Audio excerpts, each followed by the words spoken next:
I'm muted, of course I am. Okay, so all right, guys.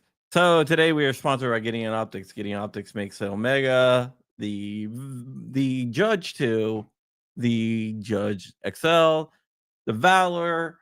Also, they make the Judge, which is right here. They make a bunch of different things. I love their Mini Valor, which is an awesome optic. They make quality optics at an affordable price, and you can get 10% off and free shipping with code Crumpy. That's 10% off with free shipping with code Crumpy over on Gideon Optics. Definitely check them out. Okay, so let's go ahead and talk about what is going on. Tulsi Gabbard, when she became the DNI, the Director of National Intelligence, made a promise that she was going to release the Biden era policy to prevent domestic terrorism. That is a policy that was issued under Biden, and a lot of people thought that there might be something there behind that is probably something that they didn't want out there. And that is absolutely right. The policy against domestic terrorism, which is the White House playbook on what to do to prevent domestic terrorism, which they probably think I am. They probably think you are too. And one of the interesting things on there was it was chocked full of gun control. I see you out there, 2A boys. Check out the 2A boys. They're a great channel. Fat Gray Man's out there. Everyone's out there. So let's go ahead and let's take a look at a page that came out right here. They they say what they're going after with this whole entire domestic terrorism thing. And it probably doesn't surprise any of you that it was just a cover for gun control. A couple of the things that they decided that they were going to go after was ghost guns because ghost guns is scary. There's been less than 100 of them used in any crime anywhere. But yeah, ghost guns are scary.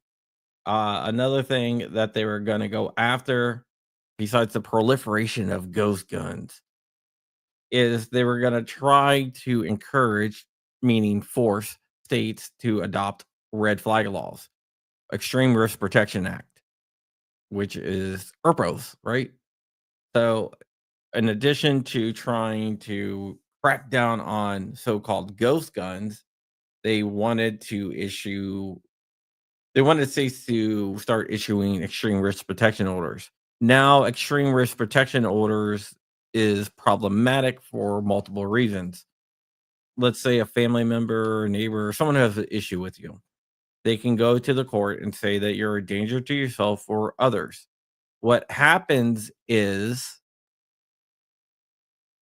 what happens is they what they would do is they will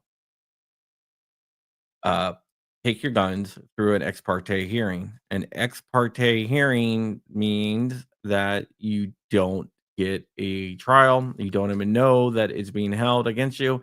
They just hold a hearing where the police say we should take their guns, and they ask why. They say because this person said they're a danger, and then they take them away, which is absolutely wrong in my opinion, because that not only violates Second Amendment, but it also violates the due process clause of the Constitution.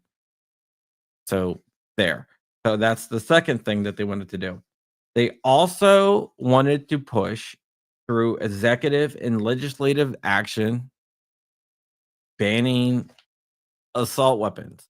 The Biden administration has always wanted to ban assault weapons, and they wanted everyone to give them up.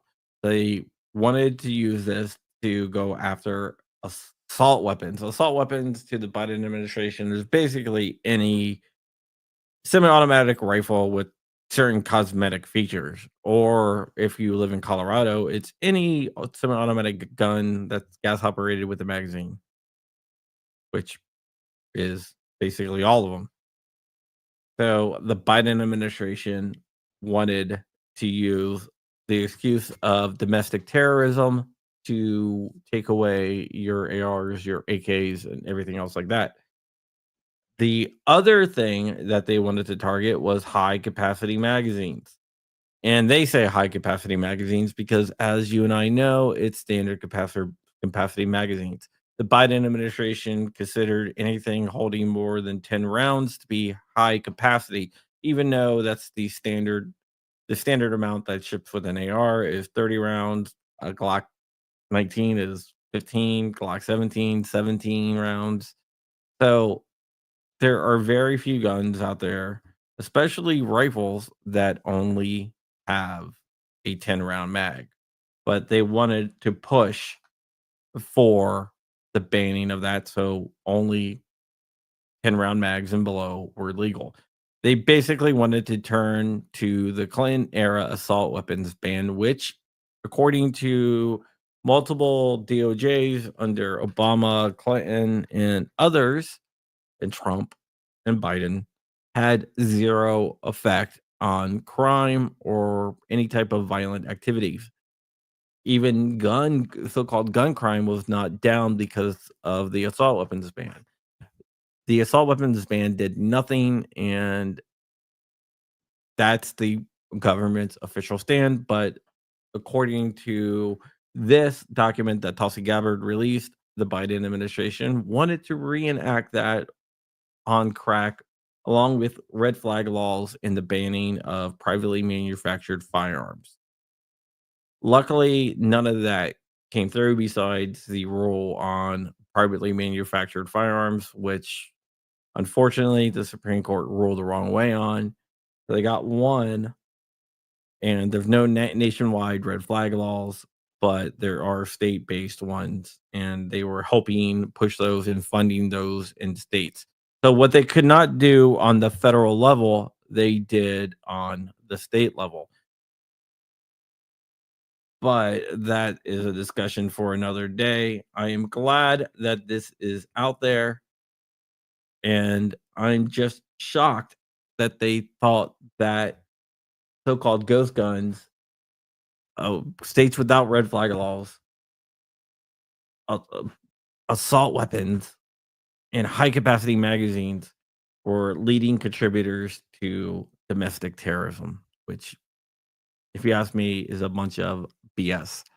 All right, just wanted to make a quick little video. Remember to visit Gideon Optics. Gideon Optics makes great optics. Use code Crumpy, 10% off and free shipping, which is definitely worth it.